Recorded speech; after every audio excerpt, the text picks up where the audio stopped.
Michelle Barnier wants total humiliation for the UK. Brexiteers have raged as they praised David Frost for holding his nerve against the EU's chief negotiator during the latest round of Brexit talks. Former Brexit Party MEP Rupert Lowe heaped praise on Boris Johnson's Brexit negotiator David Frost for refusing to budge to Mr Barnier's demands, which has edged the UK closer to a no-deal exit from the bloc. But he warned, Barnier wants total humiliation for our country. Anything less than that and he won't be happy. Frost seems to be holding his nerve. Good on him. In a Twitter post, Brexit Party former MEP Martin Daubney told the EU the UK would not be bullied. He tweeted, "It's Brexit Groundhog Day again," as Barnier admits no progress whatsoever has been made on fisheries and the level playing field isn't going away. Translation: he isn't getting his own way, and the UK isn't being bullied. Let's go WTO. It comes as Mr Frost accused the EU of making post-Brexit negotiations unnecessarily difficult and warned time is short for both sides,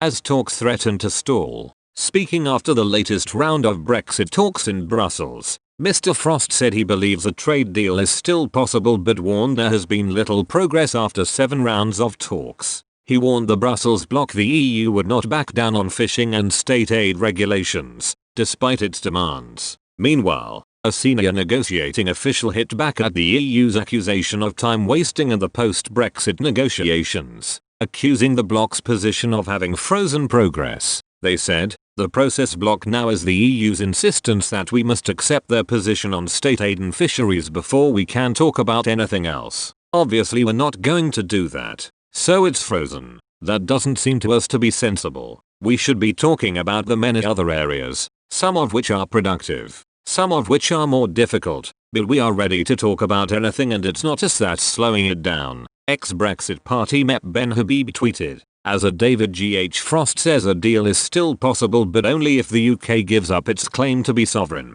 For goodness sake stop this national humiliation and cease negotiations. Speaking after 2 days of talks in Brussels, Mr Barnier said he was disappointed at the lack of progress during negotiations. He said, "Those who were hoping for negotiations to move swiftly forward this week will have been disappointed, and unfortunately I too am frankly disappointed and concerned and surprised as well. Too often this week it felt as if we were going backwards more than forwards. Given the short time left, what I said in London in July remains true. Today at this stage, an agreement between the UK and the European Union seems unlikely. I simply do not understand why we are wasting valuable time." But UK commentator Darren Grimes hit back saying he was delighted Mr Barnier was disappointed. He tweeted, "I'm delighted to learn that Barnier is disappointed by the lack of progress in the Brexit talks, on level playing field and fisheries.